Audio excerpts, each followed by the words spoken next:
আজ আপনাদের সাথে শেয়ার করব নারকেল দিয়ে মুরগির মাংসের ঝোল।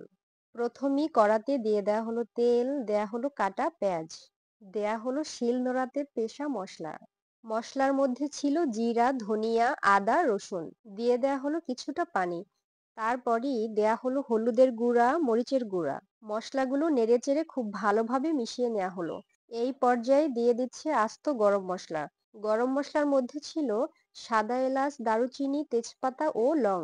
এই নারকেল দিয়ে মুরগির মাংসের ঝোল, এটা কিন্তু বরিশাল অঞ্চলের একটি ঐতিহ্যবাহী খাবার। এখানে সে আরো কিছুটা মরিচের গুঁড়ো অ্যাড করে দিল। খানিকক্ষণ মশলাটা কষানোর পরে দিয়ে দেওয়া হলো মুরগির মাংস। যা বলছিলাম, বরিশালের ঐতিহ্যবাহী খাবার হলেও এই খাবারটা কম বেশি সব অঞ্চলের মানুষটাই আমরা খেয়ে থাকি। এই যে নারকেল দিয়ে মুরগির মাংসের ঝোল, এই ঝোল কিন্তু কম সম না, এক হাঁড়ি পানি দিয়ে ঝোল বানানো হয়। আর এই রান্নার প্রধান উদ্দেশ্য হচ্ছে চালের আটার রুটি ঝোলে ডুবিয়ে খাওয়া। মশলাগুলো কষানোর সময় যখন লেগে আসছিল তখন একটু পানি অ্যাড করে দেয়া হলো। এভাবে আরো কিছুক্ষণ কষানোর পরে অ্যাড করে দেয়া হলো নারকেল বাটা। আচ্ছা, এই ঝোলের সাথে চিতই পিঠা খেতেও কিন্তু বেশ মজা। এই পর্যায়ে সে খেয়াল রাখছিল যাতে নাড়া বন্ধ না হয়, কারণ নারকেল দেওয়ার পরে অনবরত নাড়তে হয়। নাড়া বন্ধ করলেই লেগে যাওয়ার সম্ভাবনা থাকে। নারকেলের সাথে মাংসটা খুব ভালোভাবে কষাতে হবে। এই কষানোটা প্রপারলি না হলে টেস্ট একদমই ভালো হবে না। আর হ্যাঁ, আজকে রান্না হচ্ছে কিন্তু মাটির চুলায়। এই রান্নার পাশাপাশি চুলার পাশে বসেই সবাই মিলে বানাচ্ছে চালের আটার রুটি।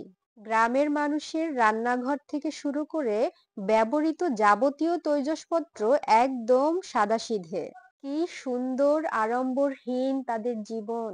এই রান্নাটাই যখন আমি বাসায় করি বা আমরা বাসায় করি, তখন এখানে আরো বেশ কিছু এক্সট্রা মশলা অ্যাড করি। অথচ তারা বেসিক কিছু মশলা দিয়েই রান্নাটা শেষ করলো। তবুও এর স্বাদের কিন্তু কোনো কমতি ছিল না।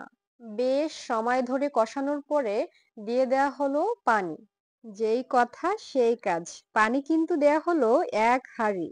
এখন আর কোনোই কাজ নেই, কিছুক্ষণ পর পর নেড়ে দেওয়া হবে।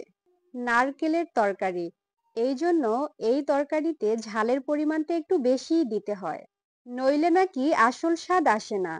আপু চেখে দেখতে দেখতে এটাই বলছিল। যেহেতু খুব বেশি পানি দেয়া হয়েছে, তাই তরকারিটা খুব ভালোভাবে জাল করতে হবে। আমাদের রান্না প্রায় শেষের দিকে। হাঁড়িটা চুলা থেকে নামানোর পরে দিয়ে দেয়া হবে সামান্য পরিমাণ ভাজা জিরার গুঁড়া। ভিডিওটি ভালো লাগলে সাথেই থাকবেন এবং আপনি আপনার মতামত জানাতে পারেন। ভালো থাকবেন। Thank you.